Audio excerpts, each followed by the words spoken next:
सुबह 7 से लेकर 11 बजे तक कर्फ्यू में ढील रहेगी और ये ढील सिर्फ पैदल चलने वालों के लिए होगी। कोई आदमी मोटर कार से नहीं चल सकेगा। ਪੰਜਾਬ ਦੇ ਮੁੱਖ ਮੰਤਰੀ ਕੈਪਟਨ ਅਮਰਿੰਦਰ ਸਿੰਘ ਵੱਲੋਂ ਲੋਕਾਂ ਨੂੰ ਸੰਬੋਧਨ ਕੀਤਾ ਗਿਆ ਤੇ ਉਹਨਾਂ ਵੱਲੋਂ ਪੰਜਾਬ ਦੇ ਵਿੱਚ ਕਰਫਿਊ 2 ਹਫ਼ਤੇ ਹੋਰ ਵਧਾ ਦਿੱਤਾ ਗਿਆ।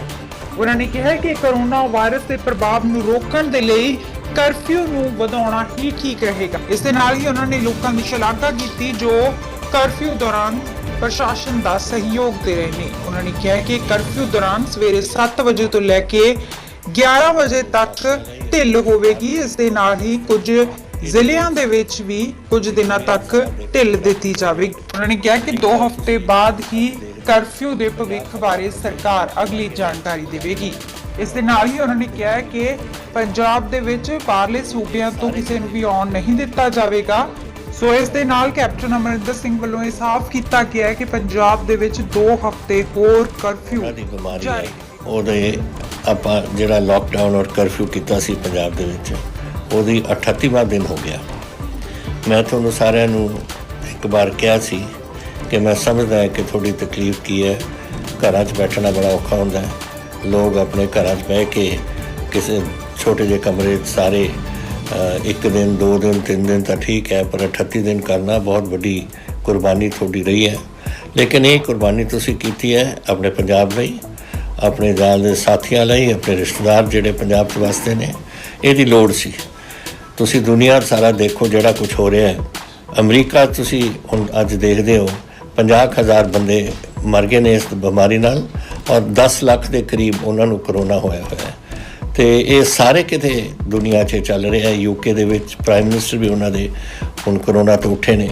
ਬਾਕੀ ਜਰਮਨੀ ਹੋਏ, ਅਮਰੀਕਾ, ਕੈਨੇਡਾ ਹੋਏ, ਤੁਹਾਡੇ ਸਵਿਟਜ਼ਰਲੈਂਡ ਹੋਏ, ਆਸਟਰੀਆ ਹੋਏ, ਕੋਈ ਮੁਲਕ ਨਹੀਂ ਛੱਡਿਆ ਜਿੱਥੇ ਇਹ ਚੀਜ਼ ਨਹੀਂ ਫੈਲੀ ਹੋਈ। ਅਸੀਂ ਕੁਝ ਦਿਨਾਂ ਤੋਂ ਜਿਹੜਾ ਅਸੀਂ ਕਦਮ ਚੱਕੇ ਹਿੰਦੁਸਤਾਨ 'ਚ, ਅਸੀਂ ਜਿਹੜਾ ਕਰਫਿਊ ਲੱਗਿਆ, ਜਿਹੜਾ ਲੋਕਡਾਊਨ ਲੱਗਿਆ, ਲੋਕਡਾਊਨ ਤੋਂ ਵੱਧ ਕੇ ਅਸੀਂ ਕਰਫਿਊ ਲਾਇਆ ਸੀ ਪੰਜਾਬ 'ਚ ਇਸੇ ਕੰਮ 'ਚ ਕਿ ਜਿੰਨਾ ਅਸੀਂ ਘੱਟ ਕਰ ਸਕਦੇ ਹਾਂ, ਜਿੰਨਾ ਆਪਾਂ ਸੋਸ਼ਲ ਮਿਕਸਿੰਗ ਨੂੰ ਅਵੋਇਡ ਕਰ ਸਕਦੇ ਹਾਂ। ਇਹ ਸਾਰੀਆਂ ਗੱਲਾਂ ਦੇ ਨਾਲ ਪੰਜਾਬ ਦਾ ਔਰ ਤੁਹਾਡਾ ਸਾਰਿਆਂ ਦਾ ਭਲਾ ਹੋਊ। ਲੋਕਾਂ ਨੂੰ ਜਿਹੜੀ ਬਿਮਾਰੀ ਆ ਉਹ ਬਿਮਾਰੀ ਦੂਰ ਰਹੂ। ਅੱਜ 330 ਤੱਕ ਸਾਡੇ ਕੇਸ ਨੇ। ਸੋ ਇਹ ਚੀਜ਼ ਚੱਲਣੀ ਹੈ। ਔਰ ਇੱਕ ਗੱਲ ਮੈਂ ਤੁਹਾਨੂੰ ਦੱਸਣਾ ਚਾਹੁੰਦਾ, ਮੈਂ ਤੁਹਾਨੂੰ ਪਹਿਲਾਂ ਵੀ ਦੱਸਿਆ ਸੀ, ਜੋ ਦੁਨੀਆ ਚੱਲ ਰਹੀ ਹੈ ਇਹ ਬਿਮਾਰੀ ਰੁਕਣ ਵਾਲੀ ਨਹੀਂ ਜਲਦੀ। ਇਸ ਬਿਮਾਰੀ ਨੇ ਅੱਗੇ ਨੂੰ ਫੈਲਣਾ ਹੈ। ਔਰ ਜੈਸੇ ਦੱਸਿਆ ਜਾ ਰਿਹਾ ਹੈ ਮਾਹਰਾਂ ਦਾ ਕਿ ਅੱਜ ਇਹ ਸ਼ਾਇਦ ਜੁਲਾਈ ਤਾਈਂ, ਸ਼ਾਇਦ ਅਗਸਤ ਤਾਈਂ ਜਾਂ ਸਤੰਬਰ ਤਾਈਂ ਇਹ ਜਾ ਸਕੇ। ਕੁਛ ਪਤਾ ਨਹੀਂ, ਕਿਉਂਕਿ ਬਿਮਾਰੀ ਬਾਰੇ ਕਿਸੇ ਨੂੰ ਕੁਛ ਪਤਾ ਨਹੀਂ ਹੈ। ਤੋ ਅੱਜ ਜਿਹੜਾ ਤੁਹਾਨੂੰ ਮੈਂ ਕਿਹਾ ਸੀਗਾ ਕਿ ਮੈਂ ਕੋਸ਼ਿਸ਼ ਕਰੂੰਗਾ ਕਿ ਕਿਸੇ ਨਾ ਕਿਸੇ ਤਰ੍ਹਾਂ ਤੁਹਾਨੂੰ ਰਾਹਤ ਦਿੱਤੀ ਜਾਵੇ। ਅਸੀਂ ਅੱਜ ਫੈਸਲਾ ਕੀਤਾ ਕਿ ਅਸੀਂ ਡੇਲੀ 7 ਵਜੇ ਤੋਂ ਲੈ ਕੇ 11 ਵਜੇ ਸਵੇਰੇ ਅਸੀਂ ਇਹ ਲੋਕਡਾਊਨ ਲਿਫਟ ਹੋਊਗਾ। ਤੁਸੀਂ ਬਾਹਰ ਆ ਸਕਦੇ ਹੋ ਆਪਣੇ ਘਰਾਂ 'ਚੋਂ। ਦੁਕਾਨਾਂ ਖੁੱਲ੍ਹੀਆਂ ਹੋਣਗੀਆਂ 7 ਵਜੇ ਤੋਂ ਲੈ ਕੇ 11 ਵਜੇ ਤੱਕ, ਉੱਥੇ ਵੀ ਤੁਸੀਂ ਜਾ ਸਕਦੇ ਹੋ। ਔਰ ਪਰ ਫਿਰ 11 ਵਜੇ ਵਾਪਸ ਆ ਕੇ ਫਿਰ ਲੋਕਡਾਊਨ ਹੀ ਰਹੇਗਾ। ਇਹ ਜਿਹੜਾ ਲੋਕਡਾਊਨ ਔਰ ਕਰਫਿਊ ਹਾਲੇ ਅਸੀਂ 2 ਹਫ਼ਤੇ ਤੱਕ ਕਮ ਸੇ ਕਮ ਇਸ ਨੂੰ ਅੱਗੇ ਰੱਖਾਂਗੇ। ਫਿਰ ਆਪਾਂ ਨੂੰ ਹਾਲਾਤ ਦੇਖਣੇ ਪੈਣਗੇ, ਲੇਕਿਨ ਤੁਹਾਨੂੰ ਥੋੜ੍ਹੀ ਜਿਹੀ ਰਾਹਤ ਮਿਲੂ ਤਾਂ ਕਿ ਤੁਸੀਂ ਬਾਹਰ ਜਾ ਕੇ ਘਰਾਂ 'ਚੋਂ ਨਿਕਲ ਕੇ ਆਪਣੀ ਦੁਕਾਨਾਂ 'ਤੇ ਤੁਸੀਂ ਜਾ ਸਕੋ। ਔਰ ਦੂਜੀ ਗੱਲ ਜਿਹੜੀ ਲੋੜ ਹੈ ਪੰਜਾਬ ਨੂੰ ਵੀ ਔਰ ਸਾਡੇ ਲੋਕਾਂ ਨੂੰ ਜਿਹੜੇ ਕੰਮ ਆਪਣੀ ਦਿਹਾੜੀ ਕਰਦੇ ਨੇ, ਅਸੀਂ ਇੰਡਸਟਰੀ ਨੂੰ ਖੋਲ੍ਹਣਾ ਚਾਹੁੰਦੇ ਹਾਂ। ਉਹ ਇੰਡਸਟਰੀ ਜਿਹੜੇ ਆਪਣੇ ਲੇਬਰ ਨੂੰ ਸੰਭਾਲ ਸਕਣ ਔਰ ਜਿਹੜੀ ਲੇਬਰ ਉਹਨਾਂ ਦੇ ਨੇੜੇ ਹੀ ਰਹੇ, ਜਾਂ ਤਾਂ ਵਿੱਚ ਉਹਨਾਂ ਦੇ ਏਰੀਆ 'ਚ ਰਹੇ ਜਾਂ ਨੇੜੇ ਰਹੇ, ਉਹ ਆਪਣੀ ਲੇਬਰ ਆਪਣੀ ਇੰਡਸਟਰੀ ਚਾਲੂ ਕਰੋ ਤਾਂ ਕਿ ਤੁਸੀਂ ਵੀ ਆਪਣਾ ਇੰਡਸਟਰੀ ਨੂੰ ਇੱਕ ਵਾਰ ਫਿਰ ਚਾਲੂ ਵੀ ਕਰੀਏ ਔਰ ਪੰਜਾਬ ਦਾ ਵੀ ਉਹਦੇ 'ਚ ਭਲਾ ਹੈ ਔਰ ਲੋਕਾਂ ਦਾ ਜਿਹੜੇ ਉੱਥੇ ਆਪਣੀ ਦਿਹਾੜੀ ਵਗੈਰਾ ਉੱਥੇ ਲੈ ਸਕਣ। ਸੋ ਇੱਕ ਤਾਂ ਇੰਡਸਟਰੀ ਅਸੀਂ ਚਾਲੂ ਕਰਨਾ ਚਾਹੁੰਦੇ ਹਾਂ, ਇੱਕ ਅਸੀਂ ਦੁਕਾਨਾਂ ਖੁਲਵਾਉਣਾ ਚਾਹੁੰਦੇ ਹਾਂ, ਇੱਕ ਤੁਹਾਨੂੰ 4 ਘੰਟੇ ਦੀ ਰਾਹਤ ਦੇਣਾ ਚਾਹੁੰਦੇ ਹਾਂ ਕਿ ਤੁਸੀਂ ਬਾਹਰ ਜਾ ਕੇ ਆਪਣੇ ਦੁਕਾਨਾਂ ਜਿੱਥੇ ਤੁਸੀਂ ਜਾਣਾ ਹੋਏ ਆਪਣੇ ਉੱਥੇ ਜਾਓ। ਲੇਕਿਨ ਇਹਦੇ ਨਾਲ ਹੀ ਮੈਂ ਇਹ ਵੀ ਬੇਨਤੀ ਕਰਾਂਗਾ ਕਿ 11 ਵਜੇ ਤੁਸੀਂ ਵਾਪਸ ਆਪਣੇ ਘਰਾਂ ਜਾਓ ਔਰ ਲੋਕਡਾਊਨ ਔਰ ਕਰਫਿਊ ਰਹੇਗਾ, ਉਹ ਰਹੇਗਾ 2 ਹਫ਼ਤੇ ਤੱਕ ਕਮ ਸੇ ਕਮ। ਔਰ ਫਿਰ ਤੁਹਾਨੂੰ ਆਪਾਂ ਦੇਖਾਂਗੇ ਉਦੋਂ ਹਾਲਾਤ ਕੀ ਬਣਦੇ ਨੇ। ਲੇਕਿਨ ਅੱਜ ਮੇਰੀ ਇੱਕੋ ਬੇਨਤੀ ਹੈ ਤੁਹਾਨੂੰ ਕਿ ਇਹਦੀ ਕੋਈ ਇਲਾਜ ਨਹੀਂ। ਸਿਰਫ ਇਲਾਜ ਹੈ ਸੋਸ਼ਲ ਮਿਕਸਿੰਗ ਆਪਾਂ ਨਾ ਕਰੀਏ।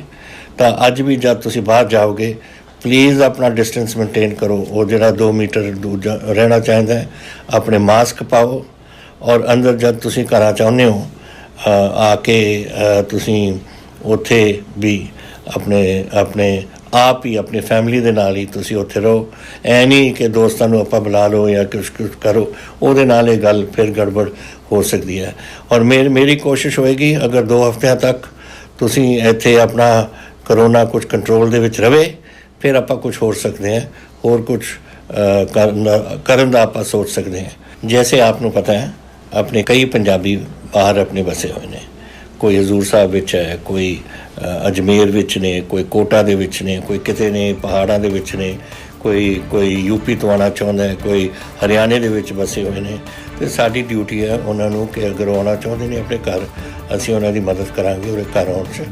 ਲੇਕਿਨ ਕਿਉਂਕਿ ਇਹ ਬਾਹਰੋਂ ਬੜੀ ਇਹ ਕੋਵਿਡ ਦੀ ਬਿਮਾਰੀ ਫੈਲੀ ਹੋਈ ਹੈ ਤਾਂ ਜਦੋਂ ਆਉਣਗੇ ਅਸੀਂ ਉਹਨਾਂ ਨੂੰ ਕੁਆਰੰਟੀਨ ਦੇ ਵਿੱਚ ਸਾਨੂੰ ਕਰਨਾ ਪਊ। ਉਹ 21 ਦਿਨ ਉਹਨਾਂ ਨੂੰ ਉਹਦੇ ਵਿੱਚ ਰਹਿਣਾ ਪਊ ਔਰ ਉਹਦਾ ਪ੍ਰਬੰਧ ਅਸੀਂ ਕੀਤਾ ਹੋਇਆ ਹੈ ਹਰ ਜ਼ਿਲ੍ਹੇ ਦੇ ਵਿੱਚ ਤਾਂ ਕਿ ਉਹਨਾਂ ਦੀ ਉੱਥੇ ਰਹਿائش ਔਰ ਰੋਟੀ ਵਗੈਰਾ ਦਾ ਸਾਰਾ ਪ੍ਰਬੰਧ ਹੋਏ।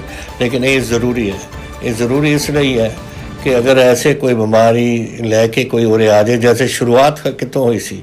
ਸ਼ੁਰੂਆਤ ਹੋਈ ਸੀ ਜਦੋਂ ਸਾਡੇ NRI ਆਏ ਸੀ ਔਰ ਨਵਾਂ ਸ਼ਹਿਰ ਤੋਂ ਇੱਕ ਬੰਦੇ ਤੋਂ ਉੱਥੇ ਸ਼ੁਰੂਆਤ ਹੋਈ।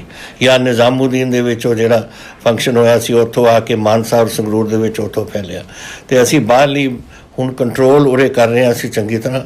ਅਸੀਂ ਇਹ ਨਹੀਂ ਚਾਹੁੰਦੇ ਕਿ ਹੁਣ ਬਾਹਰੋਂ ਕਿ ਇਹ ਬਿਮਾਰੀ ਫੇਰ ਕਿਸੇ ਦਿਨ ਰਾਹੀਂ ਉਰੇ ਆਏ ਤਾਂ ਕਿ ਤੁਹਾਨੂੰ ਇਹ ਔਖ ਜ਼ਰੂਰ ਹੋ ਥੋੜ੍ਹੇ ਦਿਨਾਂ ਵਾਸਤੇ, ਲੇਕਿਨ ਆਪਣੇ ਪੰਜਾਬ ਵਾਸਤੇ ਔਰ ਆਪਣੇ ਪਰਿਵਾਰਾਂ ਵਾਸਤੇ ਤੁਹਾਨੂੰ ਇਹ ਜ਼ਰੂਰੀ ਹੈ ਕਿ ਤੁਸੀਂ ਇਹ ਕਦਮ ਚੱਕੋ ਔਰ ਸਰਕਾਰ ਇਹ ਕਦਮ ਚੱਕ ਕੇ ਤੁਹਾਨੂੰ क्वारंटीन ਦੇ ਵਿੱਚ ਰੱखे कुछ दिन। और इसके साथ साथ लोगों को रिलीफ दी है। सुबह 7 से लेकर 11 बजे तक कर्फ्यू में ढील रहेगी और ये ढील सिर्फ पैदल चलने वालों के लिए होगी। कोई आदमी मोटर कार से नहीं चल सकेगा। और दूसरी बात यह है कि जिन लोगों को रिलीफ दी गई है वो आबादी में कॉलोनियों में हर तरह की दुकानें खुलेंगी। हेल्थ क्लब, नाई की दुकानें, ब्यूटी पार्लर, इस पे पाबंदी बरकरार रहेगी। और जो फैक्ट्रियों के लोग हैं अपनी फैक्ट्रियां खोलना चाहते हैं, उनको लेबर रखने के लिए उनके पास जगह है, उनको बिल्कुल अलाउ है कि वो अपनी फैक्ट्रियां चलाएं। मैं लोगों से फिर अपील करता हूं कि ये कर्फ्यू नहीं है, ये केयर फॉर यू है। आपकी जिंदगी का सवाल है, आपके बच्चों का सवाल है। तो ये हिफाजत का टाइम है। सरकार को सहयोग दें और सरकार जब भी सही समय आएगा सही फैसला लेगी।